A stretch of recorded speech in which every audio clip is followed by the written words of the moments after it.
Jika dari kalian seorang pemikir, mungkin hampir sebagian besar orang terselip pertanyaan berikut ini. Apakah ada bumi baru atau penciptaan kehidupan yang baru setelah hari kiamat? Namun sebelum membahas pertanyaan ini, yang baru bergabung di channel Ari Adam, silahkan Anda subscribe, like, dan berkomentar jika diperlukan.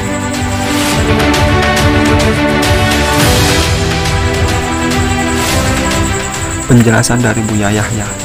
Menurut Buya Yahya, tidak ada ditemukan satu ayat dan satu hadis pun yang menjelaskan mengenai hal ini. Bahkan, tidak ada pertanyaan seperti ini di zaman Rasulullah SAW. Jadi menurut beliau, Buya Yahya, setelah hari kiamat atau hari akhir, semua tergantung amalan semasa hidupnya. Yang ahli neraka akan di neraka, dan yang ahli surga akan di surga. Tergantung amalannya masing-masing, dan setelah itu kehendak Allah. Semua mutlak kehendak Allah Subhanahu wa Ta'ala akan ditempatkan di mana. Dan tidak ada satupun makhluk yang berwenang untuk memvonis perbuatan buruk pasti di neraka, dan sebaliknya perbuatan baik pasti di surga. Semua mutlak hak Allah, dan itu semua urusan Allah, bukan urusan kita.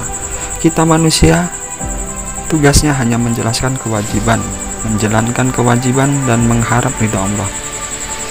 Tapi Allah juga menjanjikan yang baik akan dibalas baik, yang buruk akan dibalas buruk sesuai amalannya semasa hidup. Itu kesimpulan dari ceramah Buya Yahya yang saya cerna. Dan saya paham tidak semudah itu menyimpulkan A dan B jika tidak ada ayat Al-Quran atau dalil yang jelas. Maka beliau, Buya Yahya, hanya sekedar menjelaskan apa yang ada pada dalil, dan tidak berani melebihi keterangan yang tidak ditemukan pada Al-Quran dan hadis.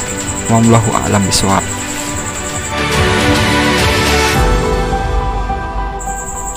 Penjelasan dari Kiai Haji Buya Syakur Yasin MA.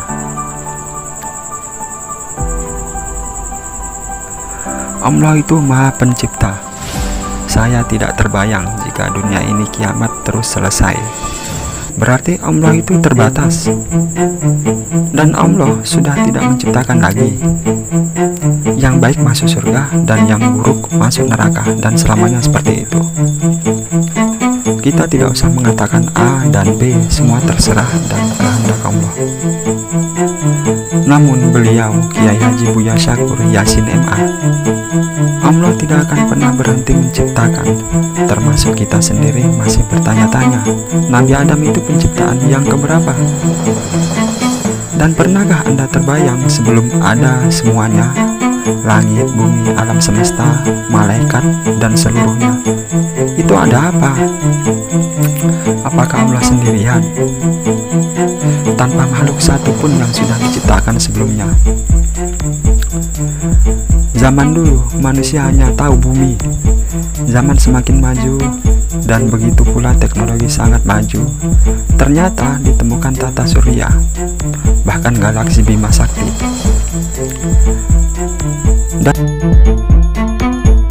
semakin maju lagi, ditemukan lagi ternyata ada miliaran galaksi di luar sana. Untuk menuju ke galaksi terdekat saja butuh waktu jutaan tahun cahaya.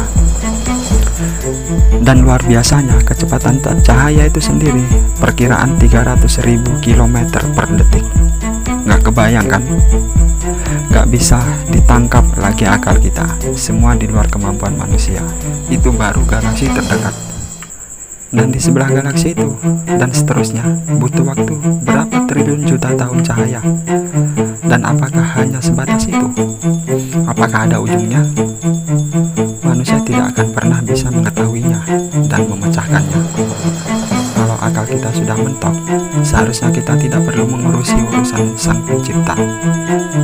Yang harus kita lakukan hanya menjalankan kewajiban dan mengharap ridho Allah. Wallahu a'lam bishawab. Kalau menurut saya sendiri, mungkin penciptaan manusia zaman Adam sampai ke kita itu hanya sebatas sampai hari kiamat dan masuk surga dan neraka. Namun Allah Maha Pencipta dan akan terus menciptakan, tapi bukan lagi di zaman kita. Mungkin sudah episode episode kesekian dan seterusnya. Tapi alangkah baiknya kalau pemikiran kita tidak perlu memikirkan hal ini, karena ini sudah pemikiran yang sangat liar dan di luar hak kita. Bagaimana dengan pendapat kalian?